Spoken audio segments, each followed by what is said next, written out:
শেখ হাসিনা ফিরবেন কি ফিরবেন না সেটা সময় বলবে, কিন্তু মাহফুজ আলম যে স্ট্যাটাসটা দিয়েছেন আওয়ামী লীগ ফিরে আসছে।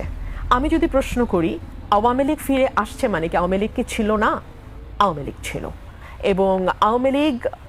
হয়তো চাপে ছিল, দল নিষিদ্ধ হয়েছে, মামলা হয়েছে, নেতারা বিদেশে চলে গেছে, কর্মীরা অনেক দীর্ঘ সময় 2 বছর একটা লম্বা সময় দিগ্ভ্রান্তের মতন ছিল,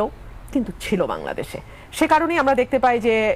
এই নির্বাচনে ভোটের পার্সেন্টেজ যখন আমরা দেখি 38 to 40% উপরে অ্যাকচুয়ালি ভোট কাস্ট হয় নাই। সো এই যে বাকি মানুষগুলো, তারা কেউ হয়তো আওয়ামী লীগের কর্মী, কেউ হয়তো সমর্থক, কেউ হয়তো ভোটার, তারা মনে করেছে যে এই নির্বাচনে গিয়ে আমার কি লাভ যেখানে আওয়ামী লীগ নাই। সো এই যে আওয়ামী লীগের প্রতি সমর্থন, ভালোবাসা, এটা খুব স্বাভাবিক, কারণ এই দলটি দীর্ঘ সময় বাংলাদেশে রাজনীতি করেছে। পাকিস্তান আমলে এই দলটির জন্ম হয়েছে, 70-এর উপরে বয়স এই দলটির, এবং বাংলাদেশের মুক্তি সংগ্রাম, বাংলাদেশের স্বাধীনতা যুদ্ধ এই দলটির নেতৃত্বে হয়েছে, এবং তারপরে বাংলাদেশে দীর্ঘ সময় আওয়ামী লীগ কখনো সরকারি দলে কখনো বিরোধী দলে থেকেছে। সো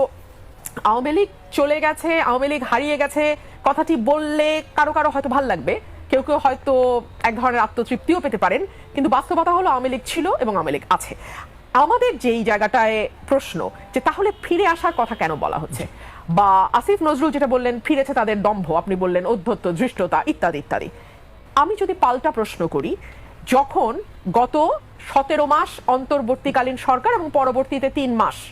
এই নির্বাচিত বিএনপি সরকার, অর্থাৎ সব মিলিয়ে প্রায় 1.5 বছর 2 বছরের কাছাকাছি সময়টিতে আপনি ন্যূনতম সুশাসন নিশ্চিত করতে পারেন নাই, যখন আপনি একটার পর একটা মব দেখে চোখ বন্ধ করে থেকেছেন, যখন মেয়েদেরকে লাঞ্ছিত হতে দেখেছি এবং আমরা দেখেছি যারা লাঞ্ছনা করছে তাদেরকে ফুলের মালা দিয়ে থানা থেকে বরণ করে নিয়ে আসা হচ্ছে, যখন আমরা দেখেছি ভয়াবহ রকম দক্ষিণ পন্থার উত্থান ঘটেছে গত 2 বছরে, যখন আমরা দেখেছি উগ্রবাদ, মৌলবাদ একটা ভয়াবহ রূপ নিয়েছে, যখন আমরা দেখেছি গত কয়েক মাসে 100-এর উপরে শিশু ধর্ষণের শিকার হয়েছে, যখন আমরা দেখেছি ব্যাংকগুলোতে গ্রাহকরা যাচ্ছে ফিরে আসছে খালি হাতে, চিৎকার করছে ব্যাংকের বাইরে দাঁড়িয়ে যে কেন তারা তাদের সামান্য কিছু সঞ্চয় ব্যাংক থেকে তুলতে পারছে না, তখনই তো আওয়ামী লীগ ফিরে এসছে। শেখ হাসিনা ফিরবেন কি ফিরবেন না সেটা সময় বলবে, কিন্তু মাহফুজ আলম যে স্ট্যাটাসটা দিয়েছেন আওয়ামী লীগ ফিরে আসছে।